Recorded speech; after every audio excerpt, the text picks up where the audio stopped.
दितिरुद्र संहिता के पंचम युद्ध खंड में 25वां अध्याय। जलंधर वध से प्रसन्न देवताओं द्वारा भगवान शिव की स्तुति। सनत कुमार बोले, हे व्यास, इसके बाद ब्रह्मा आदि सभी देवता एवं मुनिगण सिर झुकाकर प्रियवाणी से देव देवेश की स्तुति करने लगे। देवता बोले, हे देवदेव, हे महादेव, हे शरणागत वत्सल, आप सदा सज्जनों को सुख देने वाले तथा भक्तों का दुख दूर करने वाले हैं। आप अद्भुत उत्तम लीला करने वाले, एकमात्र भक्ति से प्राप्त होने वाले, दुर्लभ तथा दुष्ट जनों के द्वारा दुराध्य है। हे नाथ, आप सर्वदा प्रसन्न रहे। हे प्रभु, वेद भी यथार्थ रूप से आपकी महिमा को नहीं जानते। महात्मा लोग अपनी बुद्धि के अनुसार आपके उत्तम यश का गान करते हैं। हजार मुख वाले शेषनाग आदि प्रेम पूर्वक सदा आपकी अत्यंत गूढ़ महिमा का गान करते हैं एवं वे अपनी वाणी को पवित्र करते हैं। हे देवेश, आपकी कृपा से जड़ भी ब्रह्मज्ञानी हो जाता है और आप सदा भक्ति से ही प्राप्य हैं, ऐसा वेद कहते हैं। हे प्रभु, आप दीन दयाल तथा सदा सर्वत्र व्यापक, निर्विकार तथा सज्जनों के रक्षक हैं। आप सदा भक्ति से आविर्भूत होते हैं। हे महेशान, आपकी भक्ति से बहुत लोग इस लोक में सभी प्रकार के सुख का उपभोग करके सिद्धि को प्राप्त हुए हैं और निराकार उपासना से दुखित हुए हैं। हे प्रभु, पूर्व समय में यदुवंशी भक्त दार्शाह तथा उसकी पत्नी कलावती ने आपकी भक्ति से ही परम सिद्धि प्राप्त कर ली थी। हे देवेश, इसी प्रकार राजा मित्रसह तथा उनकी पत्नी मदयंती ने आपकी भक्ति से ही परम कैवल्य पद को प्राप्त किया था। केकई नरेश की सौमिनी नामक कन्या ने अपनी भक्ति से महायोगियों के लिए भी दुर्लभ परम सुख प्राप्त किया था। हे प्रभु, राजाओं में श्रेष्ठ विमर्शर ने आपकी भक्ति से 7 जन्म पर्यंत अनेक प्रकार के सुखों का उपभोग करके सद्गति प्राप्त की थी। नृपश्रेष्ठ चंद्रसेन ने आपकी भक्ति द्वारा दुख से छुटकारा पाया तथा इस लोक में एवं परलोक में नाना प्रकार के भोग प्राप्त करते हुए आनंद करते रहे। महावीर के शिष्य गोपीपुत्र श्रीकर ने आपकी भक्ति से इस लोक में परम सुख भोग कर परलोक में सद्गति प्राप्त की। आपने प्रसन्न होकर सत्यरथ नामक भूपति को दुख हरण कर लिया तथा उन्हें सद्गति प्रदान की। आपने राजपुत्र धर्मगुप्त को सुखी बनाया तथा उन्हें तार दिया। हे महाप्रभु, आपने माता के उपदेश से आपकी भक्ति करने वाले शुचिव्रत नामक ब्राह्मण को कृपापूर्वक धनवान तथा ज्ञानी बना दिया। नृपश्रेष्ठ चित्रवर्मा ने आपकी भक्ति से इस लोक में देव दुर्लभ सुखों को भोग कर अंत में सद्गति प्राप्त की। चंद्रांगद नामक राजपुत्र ने अपनी स्त्री सीमंत्रिनी सहित आपकी भक्ति से सारे दुखों को त्याग कर सुख संपन्न हो महागति को प्राप्त किया।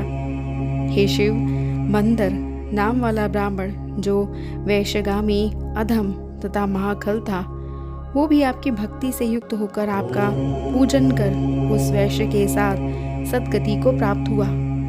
हे प्रभु, भद्रायु नामक राजपुत्र ने आपकी भक्ति द्वारा कृपा प्राप्त कर दुखों से मुक्त हो सुख प्राप्त किया और माता के साथ परम गति प्राप्त की। हे महेश्वर, आप अभक्ष्य भक्षण करने वाला तथा सभी स्त्रियों में संभोगरित दुर्जन भी आपकी सेवा से मुक्त हो गया। हे शंभु, चिता की भस्म धारण करने वाला शंबर जो शिव का महाभक्त था, वो नियम पूर्वक सदा चिता का भस्म धारण करने से शंकर रूप होकर अपनी स्त्री के साथ अपने लोक को गया। हे प्रभु, इसी प्रकार भद्रसेन का पुत्र तथा उसके मंत्री का पुत्र जो उत्तम धर्म तथा शुभ कर्म करते थे और सदा रुद्राक्ष धारण करते थे, वो दोनों ही आपकी कृपा से इस लोक में उत्तम सुख भोग कर मुक्त हो गए।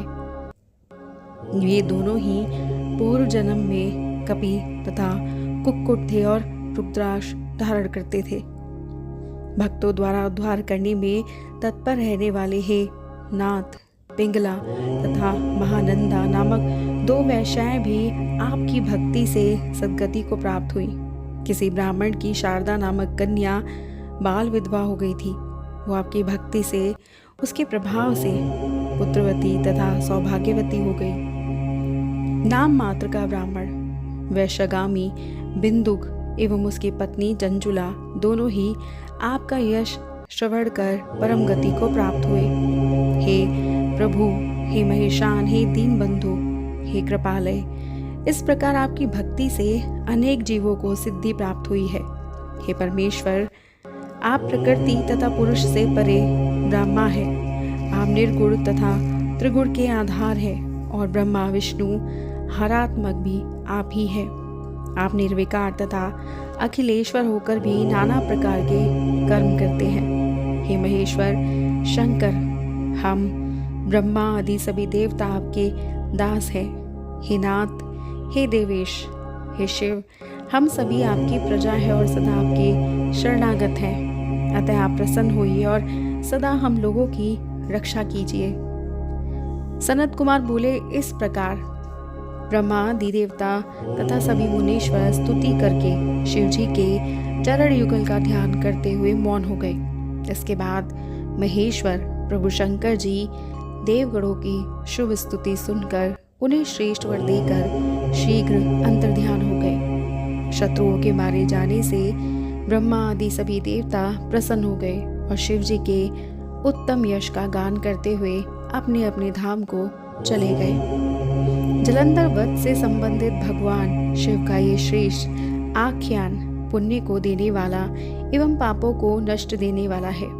देवताओं के द्वारा की गई ये स्तुति पुण्य देने वाली, समस्त पापों को नष्ट करने वाली, सब प्रकार के दुखों को दूर करने वाली और सुखों को देने वाली तथा सर्वदा महेश को आनंद प्रदान करने वाली है।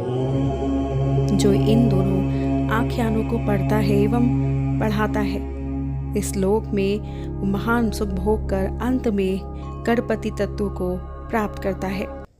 इस प्रकार श्री शिव महापुराण के अंतर्गत द्वितीय रुद्र संहिता के 5वें युद्धखंड में जलंधर वधोपाख्यान नामक 25वां अध्याय पूर्ण हुआ और हमारा अगला अध्याय है विष्णु जी के मोह भंग के लिए शंकर जी की प्रेरणा से देवों द्वारा मूल प्रकृति की स्तुति, मूल प्रकृति द्वारा आकाशवाणी के रूप में देवों का आश्वासन, देवताओं द्वारा त्रिगुणात्मिका देवियों का स्तवन, विष्णु का मोहनाश, धात्री, आंवला, मालती तथा तुलसी की उत्पत्ति का आख्यान नामक 26वां अध्याय। वैसे जानने के लिए सब्सक्राइब कीजिएगा हमारे YouTube channel Voice of Tales को और हमारी वीडियो को लाइक, शेयर, सब्सक्राइब करना मत भूलिएगा। हर हर महादेव।